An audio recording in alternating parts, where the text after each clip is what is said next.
onde o mundo vai parar, todos aqui já ouviram falar disso, por causa do meio ambiente. O propósito em si, aparentemente, é bom, para a preservação do meio ambiente. E eles estão assustados com o que está acontecendo no mundo, é terremoto, é tempestade, é inundação. Só que eles estão se unindo num objetivo antibíblico. Porque quando você vai para a Bíblia, você vê que o Criador do meio ambiente, vocês veem assim, ele sempre fala da Mãe Terra, do meio ambiente, mas você vê poucas vezes falar do autor da Mãe Terra. Quem criou a Mãe Terra, quem estabeleceu a Mãe Terra e fez essa terra em 6 dias e no 7º descansou, abençoou e santificou, foi Deus. Você vê pouco falar de Deus. Você vê falar de Mãe Terra, meio ambiente, domingo, Laudato Si, mas o objetivo principal a gente já sabe o que vai acontecer. O povo de Deus sabe o que vai acontecer. E o tema de hoje nos diz a respeito do juízo, o juízo de Deus. O que acontece? Nós, como povo, nós temos que entender o tempo que nós estamos passando. Nós estamos sentados no banco aqui, as pessoas lá do lado de fora, mas tudo está sendo relatado ponto por ponto. Eu nunca compareci diante de um fórum. E aí, para me passar para vocês como que é um fórum lá dentro, eu não poderia, mas eu já assisti filmes como que acontece um julgamento aqui na Terra. O que acontece? O juiz está lá com o martelinho dele lá na frente para fazer o julgamento. Lá está o juiz para fazer o julgamento de uma pessoa que foi intimada aí lá por causa de um crime que ela cometeu. Isso eu estou falando aqui na Terra. Está o juiz lá na frente, ele vai julgar aquele réu. Ali está o réu sentado. Diante do réu tem que ter um advogado. Tem o réu, tem o advogado. O advogado vai servir para quê? Para tentar inocentar o réu. Essa profissão não serviria para mim, porque muitas vezes o advogado tem que pegar mentira. Certo?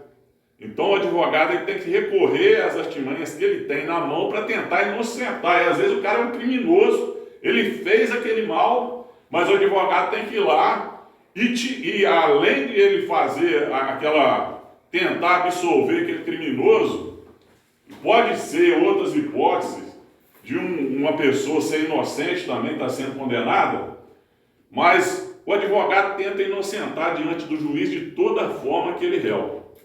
Mas fora o advogado do réu, tem as testemunhas a favor do réu. Tem as testemunhas. Aquele que fala assim, eu vi fulano de tal em tal lugar para poder ajudar aquele réu. Do outro lado no tribunal tem o promotor, que é um advogado, mas só que ele passou, ele passou no concurso e agora ele é promotor, agora ele é condenador. Vamos botar o nome dele de condenador. O que ele faz? Condena o réu. E aí o que o promotor vai fazer? Ele vai pegar as câmeras que filmaram, vai pegar as testemunhas que viram aquela pessoa cometendo o crime, vai juntar todo quanto é tipo de prova e vai levar as testemunhas diante do juiz. E ali naquele tribunal, o juiz vai escutar tanto o advogado quanto o promotor e o réu no meio. E ali ele vai fazer uma avaliação. O advogado tentando absolver. Não, fulano não estava nessa hora. Olha, pegou a testemunha aqui, estava com ele e tal. Tentando defender o réu. O promotor tentando condenar. Agora, quando nós usamos isso numa metáfora espiritual, aí você começa a ficar preocupado. Você sabe por quê? Você sabe quem que é o réu? Você sabe quem que é o réu? O réu é você e eu. Nós somos o réu. E quem que é o juiz? Deus. Por enquanto, aí que eu quero entrar com vocês no estudo de hoje, da hora do juiz chegou. Porque por enquanto, nós temos um advogado no céu, Jesus Cristo justo. Amém. Por enquanto. Mas vai chegar um tempo que esse advogado vai deixar de ser advogado e vai assumir a posição de juiz. Vocês já escutaram aquela historinha, né? Que tinha, não sei quantos aqui já escutaram, que tinha um cara que gostava de fazer coisa errada. E ele era amigo de um advogado. Vocês já devem ter escutado essa história. O cara só fazia coisa errada porque ele confiava no amigo dele, advogado, absolvia ele. O cara era bom, advogado bom. E o cara toda vez fazia coisa errada. Fazia coisa errada e ia lá, o advogado, que era amigo dele, absolvia ele. Isso eu só estou contando a história para vocês terem uma noção do que vai acontecer. Só que chegou um dia, ele não soube, num lugar diferente talvez, ele cometeu uma coisa errada e foi preso novamente. Quando ele chegou no fórum, e ele contando com o amigo dele, ele não pôde ter aquele amigo dele, era um outro advogado. Mas aí aquele que era amigo dele, sentado, estava lá na sala como que agora? Ele passou no concurso, ele estava como juiz. E aquele cara que era réu, que contava muito com o advogado, que passou a ser juiz, o juiz sentado lá na frente lá falou assim: muitas vezes eu te absolvi, que eu era seu advogado. E agora eu sei todas as coisas que você fez de errado. E como o juiz eu tenho que ser imparcial. Você está condenado. Aquele mesmo advogado passou a ser juiz. E a mesma coisa vai acontecer agora no final. Porque o que está acontecendo, irmãos? Hoje eu acordei cedinho, né? Todo mundo tem por hábito. Eu tomo a expressão que eu vou falar café da manhã, mas não é café, porque eu não tomo café, tá? Eles tomam um jejum que eu vou falar. Viver a vida normal. Só que nós não percebemos que nós temos uma nuvem de testemunhas olhando nós, sabe? Não somente as pessoas. O apóstolo Paulo fala que nós somos o que? Uma carta lida.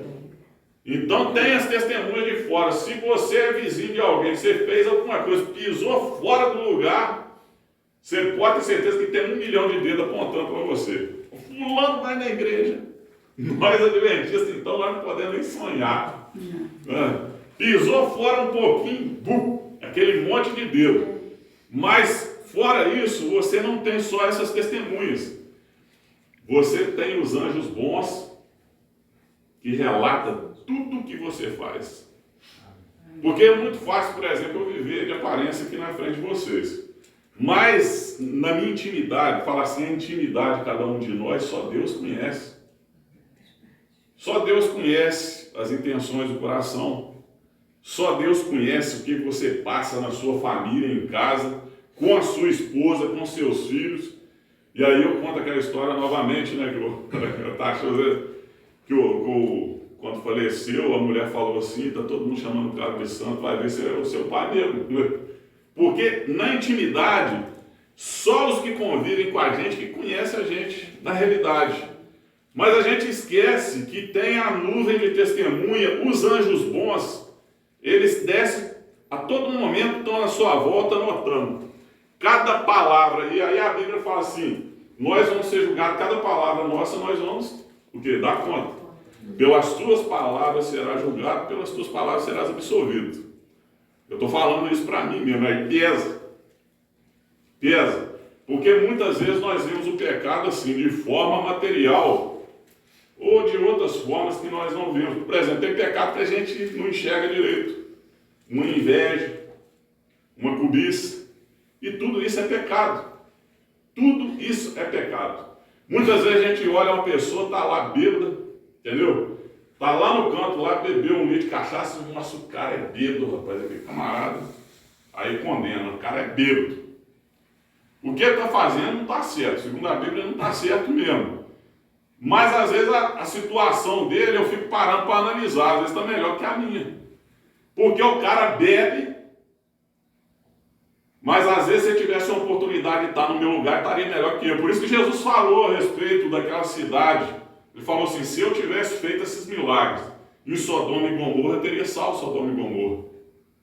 E muitas vezes está lá o bêbado, mas meu coração está cheio de inveja, de cobiça, de tudo quanto é tipo. Eu estou falando assim, de forma pessoal para mim, avaliar, porque a hora do juízo está chegando.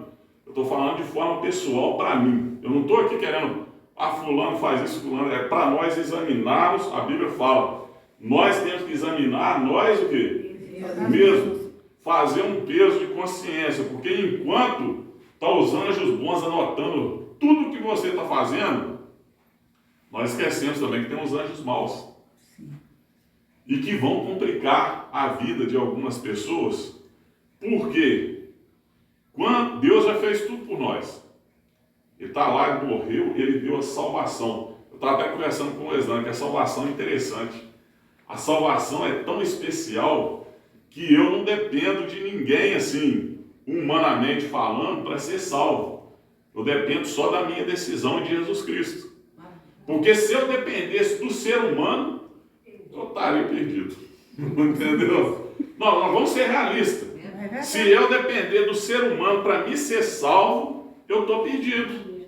Eu estou perdido. Porque se a gente examinar a gente mesmo, a gente vai avaliar isso. Apesar, irmãos, de eu saber que a igreja fortalece, vocês estão aqui com boa intenção. Vocês não chegaram aqui à toa. Entendeu? Eu não estou aqui para falar assim, fulano chegou aqui, eu estou dando amém por causa da igreja estar aqui.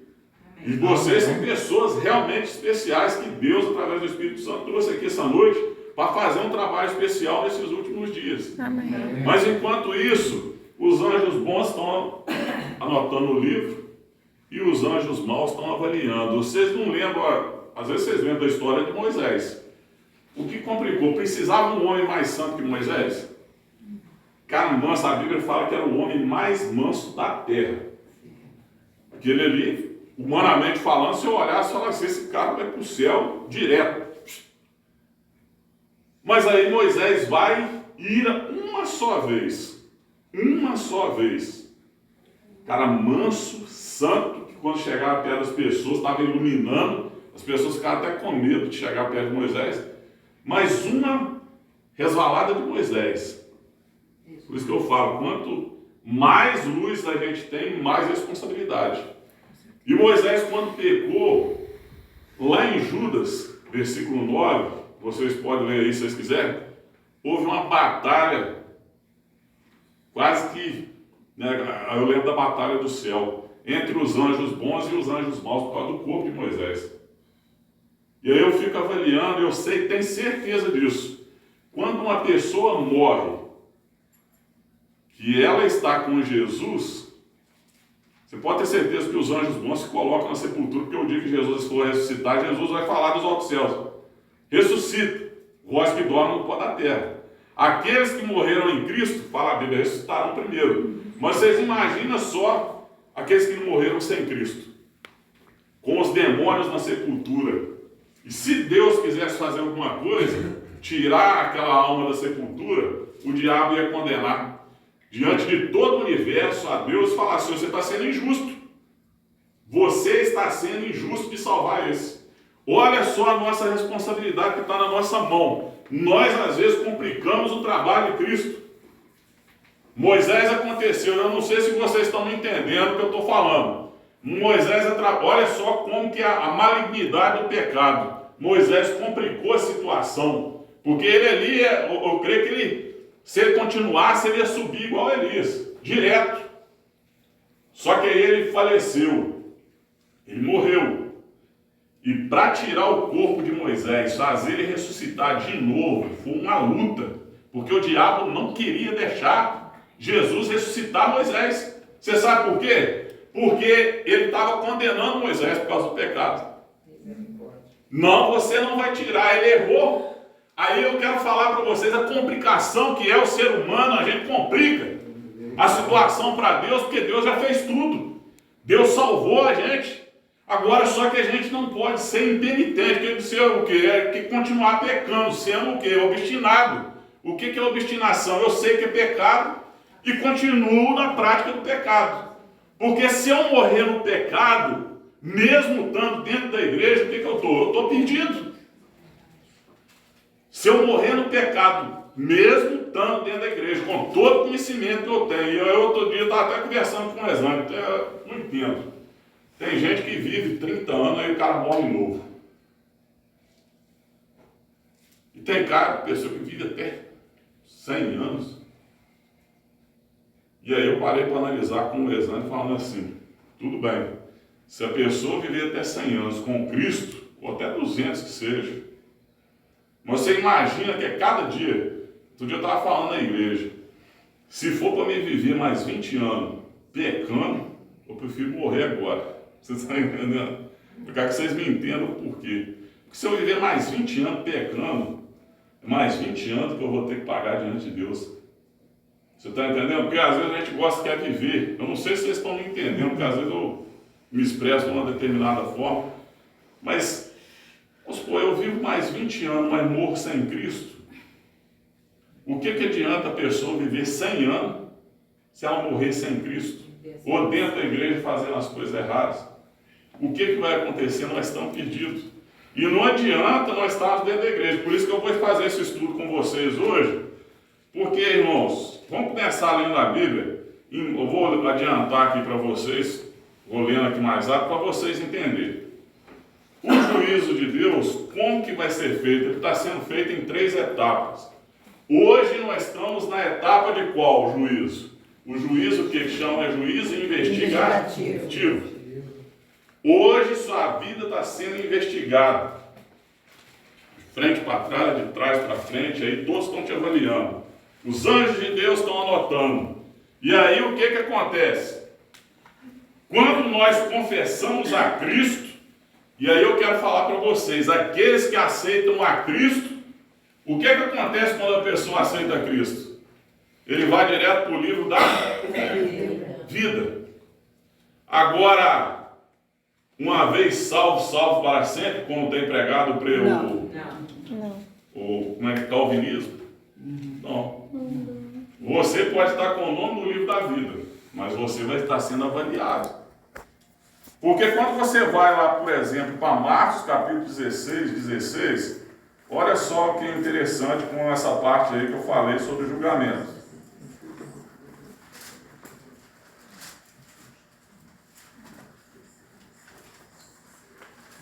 Marcos 16. A Bíblia é clara e exata quando ela fala. Olha o que diz aqui. Quem crê e for batizado será o quê? Salvo. Mas quem não crê Será condenado. Ou seja, já está condenado. Já está perdido. Jesus deu a oportunidade. Ó, você que crê e for batizado será salvo. Mas se você não creu, você já está perdido. Não creu em Jesus, está perdido. A Bíblia fala isso aqui. Não creu no nome de Cristo, quem que vai salvar a pessoa? Tem algum salvador além de Cristo? Não tem. Então a pessoa, por exemplo, quem crê e for batizado será salvo. Quem não crê, já está condenado. E aí eu pergunto para você, quem está condenado precisa de julgamento? Não. Já foi julgado. Foi julgado. Ele mesmo se auto-julgou. E aí você pensa que Jesus está lá no santuário celestial, que nós vamos entrar num tema aqui há pouco. Vocês acham que Jesus está no santuário celestial perdendo tempo em julgar quem é ímpio? Não. Quem não crê? Você acha que Jesus pegou desde Adão, aí ele está julgando lá todos os habitantes da terra, aqueles que rejeitaram o sacrifício de Cristo? Não. Quem rejeita já está condenado.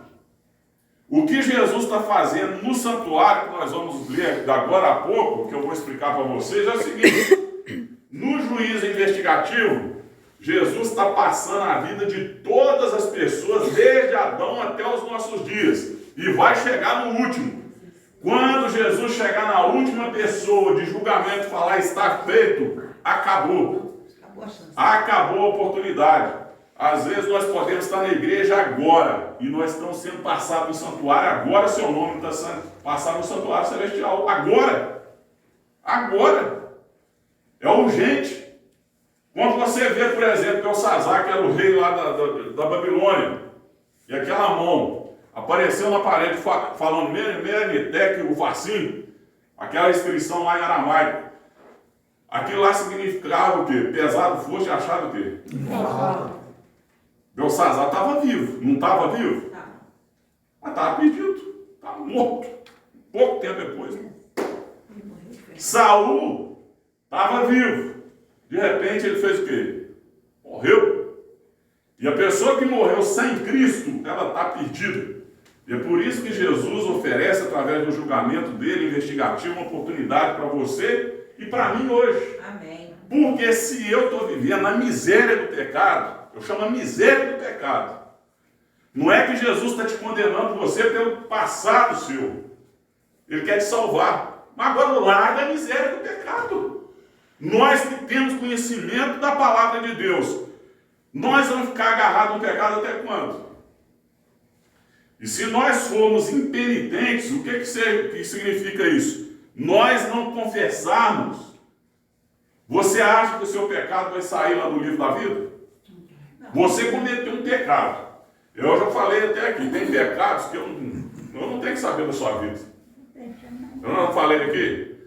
O pecado, eu estou cometendo um grande pecado. Aconteceu um pecado na sua vida no ano passado, eu não tenho nada.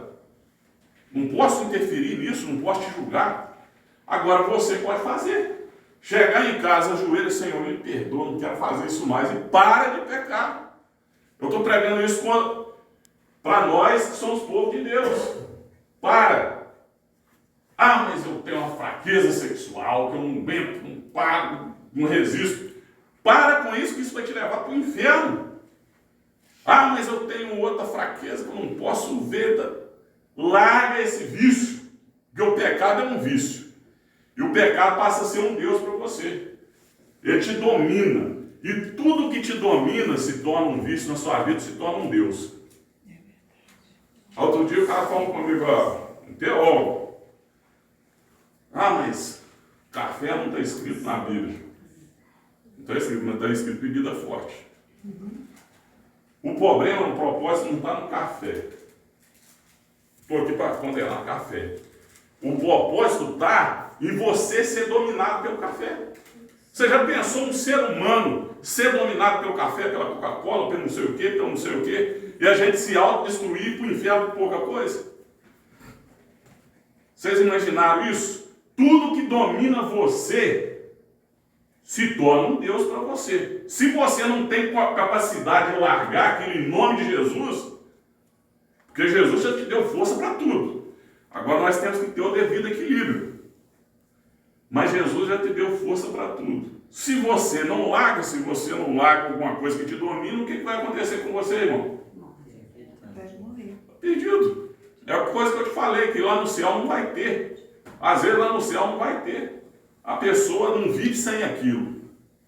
Você não vive aqui, mas no céu você vai ter que viver sem. Você tem que largar. Porque a Bíblia fala o quê? Esforçai-vos. O que é esforçar? Paulo fala a respeito dos atletas. O que são os atletas? O que os atletas fazem? Eles não se preparam? Sim. Nós temos que preparar. Esforçar, a gente esforça para fazer tanta coisa, não é? A gente esforça para fazer tanta coisa, para ganhar dinheiro, acorda às 7 horas da manhã, lá na lavoura, capinar, tirar café. 7 da tarde. Oi? 7 da tarde. Da tarde. Da tarde. Aí vamos supor, tem que ganhar meu dinheiro. Eu tenho que acordar às 6 horas, 5 horas da manhã que seja. Eu não faço força para poder ir para ganhar o dinheiro, senão vai cortar minha luz, vai cortar minha água.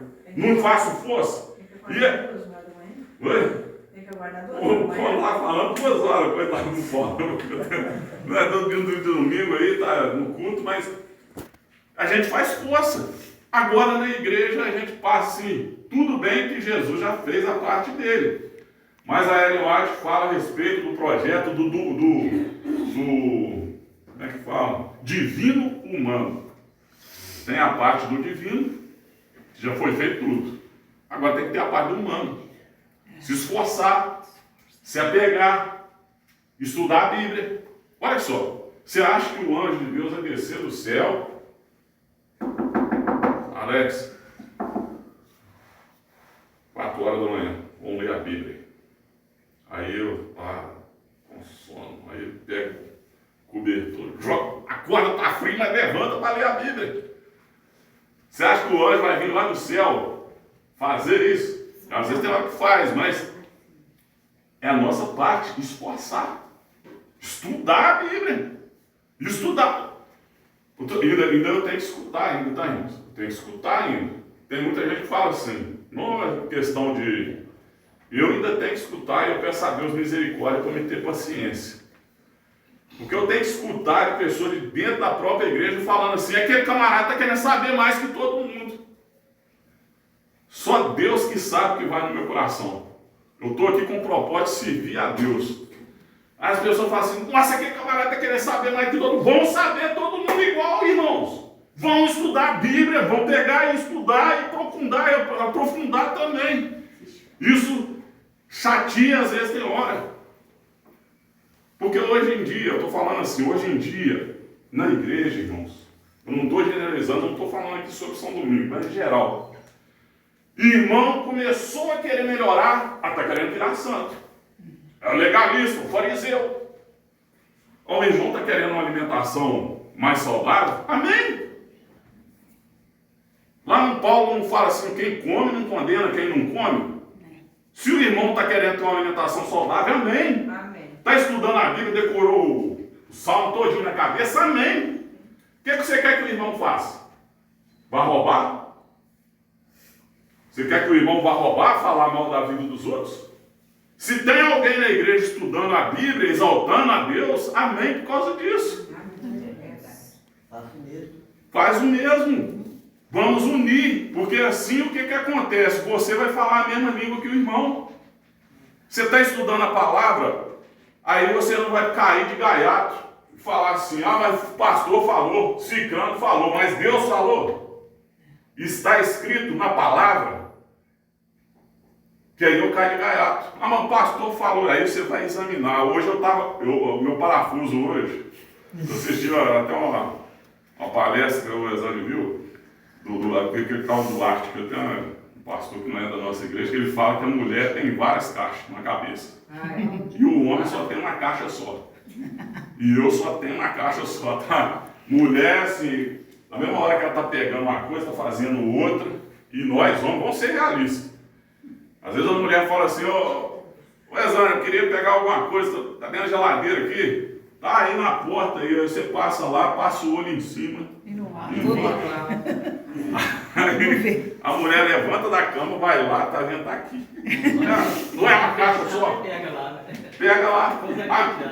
Na vida da gente, às vezes é a caixa que a gente tem que usar, que fica disparando. Hoje desparafusou, porque hoje eu estava lendo sobre esse tema do juízo.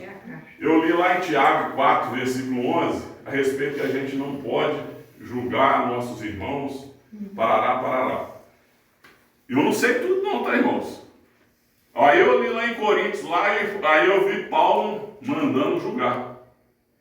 Tira o fermento de dentro da igreja. Tira o fermento. Porque tinha um homem lá que estava morando com a mulher do pai dele, que era madrasta, não sei. Aí Paulo falou, tira, se vocês não podem julgar os de dentro. Lá em 1 Coríntios, capítulo 6, versículo 2, que ele fala que nós vamos julgar até os anjos. Porque aí a gente cria uma falsa doutrina falando assim, mas não pode julgar. Aí minha cabeça entrou em parafuso. Tiago fala que não é para julgar, Paulo fala para julgar. Aí você vai lá em João, capítulo 7, versículo 24, aí Jesus fala assim, julgai segundo a reta justiça. Aí tem um outro que fala assim, mas Jesus falou que não pode julgar, tu não pode tirar a trava do olho do seu irmão. Com humildade, se todos nós estudássemos, nós iríamos entender esse texto. Porque eu falo aqui com toda a convicção do mundo. Aí eu vou falar igual Jesus quando assinou na areia. Quem aqui que não julga? Quem aqui dentro da igreja que não julga? Se eu for falar assim, mas Jesus falou que não pode julgar, será que eu vou estar falando a coisa certa? Vocês já pararam para analisar isso? Quem aqui que não julga? Por que você é adventista? Fala. Por que você é adventista? Por quê? Por que você é adventista? Por quê? Por que vocês são adventistas? Por quê? Para quê? Para ser salvo. Mas tem tanta igreja por aí. Tem tanta igreja que tem Bíblia, tem cantor, tem... Acreditamos. Para você acreditar... Jogamos. Aí eu vejo o irmão falando assim, Mas não pode julgar, aquele irmão lá está julgando. O que ele está fazendo com o irmão? Está julgando também. Estava julgando. Vocês estão entendendo que quando você vai estudar na Bíblia a respeito do julgamento, nós estamos aqui na hora do juízo chegou, a gente tem que ter muito cuidado, porque quando Jesus falou assim, não julgueis para não ser julgados. Com o peso que vocês for julgado, você vai ser julgado também. Ele estava condenando o quê? O julgamento ou a hipocrisia? Hipocrisia. O que é hipocrisia? O cara está lá com tá lascando dentro do olho dele, assim, fazendo o errado. O fariseu está lá, com a trave do tamanho do negócio de fazer a cerca, né? Dentro do olho. Aí tem um irmãozinho dentro da igreja que faz um pecadinho menor, às vezes igual o dele. Você não pode fazer isso. Agora trave dentro do olho, fazendo piores escondidos. Aí o que Jesus fala? O hipócrita, em vez de você julgar o seu irmão, você vai lá, ó, arranca a trava do seu olho, larga de ser hipócrita, vive uma vida justa para poder você somar. E aí você vai ter direito de chegar lá e falar, meu irmão, não faz isso. Pô, é a mesma coisa que acontece com o filho, tá, irmãos? Estou falando isso com o pai. Meu filho me vê lá em casa. De vez em quando ele pega eu resvalando em alguma coisa, né? Meu filho, você não pode fazer isso. Mas se eu faço, ele é o primeiro a olhar e falar assim, ó, o senhor me falou para não fazer, você